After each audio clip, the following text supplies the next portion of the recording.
musique, les chansons sont basées sur différentes gammes. L'une d'entre elles, la plus répandue, c'est la gamme pentatonique. Cette gamme, il y a plusieurs façons de la jouer. La première façon, c'est la façon rock.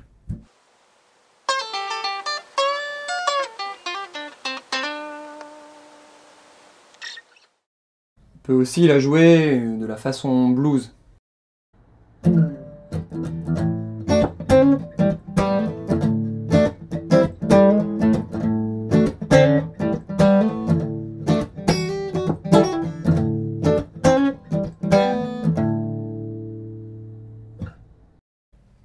Et enfin, il y a la façon foireuse.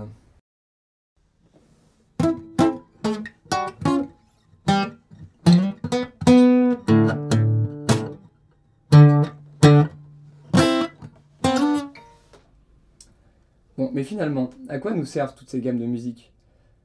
C'est simple, elles nous servent à improviser sur des chansons, à faire des solos, comme ça par exemple.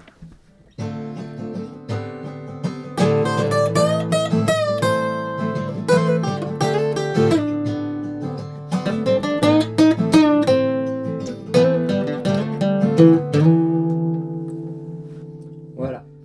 Donc là, j'ai joué ce solo juste en utilisant la gamme pentatonique. Bon, et vous le voyez, vous vous dites peut-être que c'est dur, qu'il faut être assez fort. Bon, vous n'aurez pas totalement tort, hein. Mais c'est surtout que ça demande beaucoup de travail, des années, des heures. Et finalement, pourquoi est-ce qu'on ne pourrait pas réussir à faire ça beaucoup plus rapidement? Nous, on a une solution.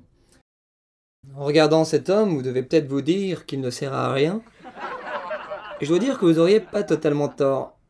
Seulement voilà, après avoir utilisé notre soft 2 ou 3 fois, il peut déjà arriver à faire des choses pas mal.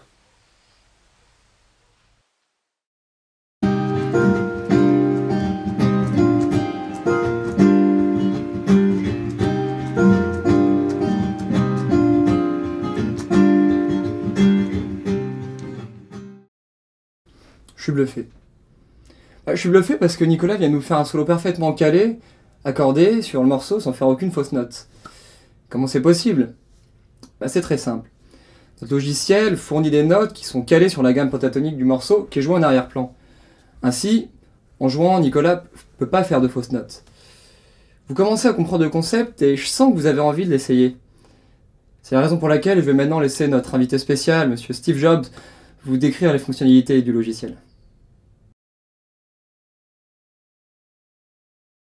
This new software, designed by Nola Skoll, is amazingly easy to use. It allows you to create nice melodies while a background music is playing.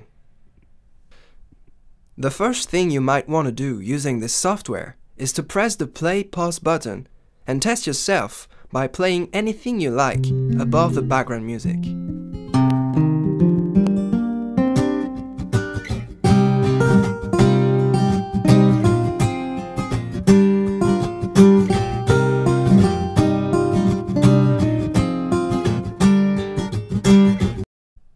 Once you've found a melody that you like, just select the part of the song you want to record by using the slide bar and go press the record button.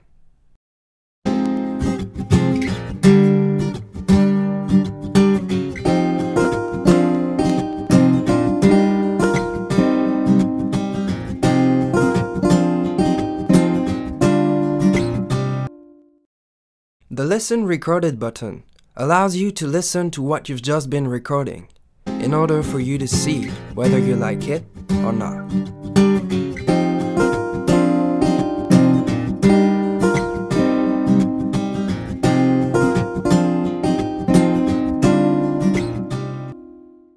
Bon, eh bien, merci Steve Jobs, je crois qu'on va continuer en français.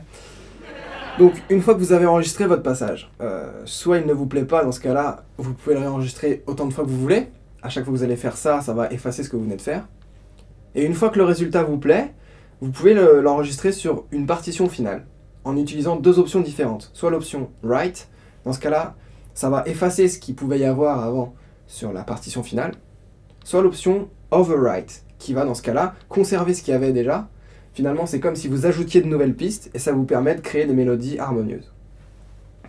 Le logiciel vous offre enfin deux dernières possibilités.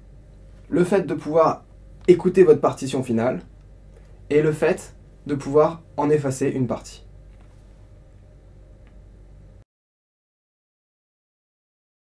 Bon bah voilà, on a fait à peu près le tour de tout ce que le soft pouvait vous apporter.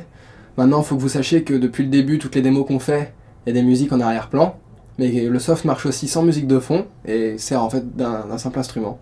Et on va se quitter avec une petite démo de ce que ça peut donner.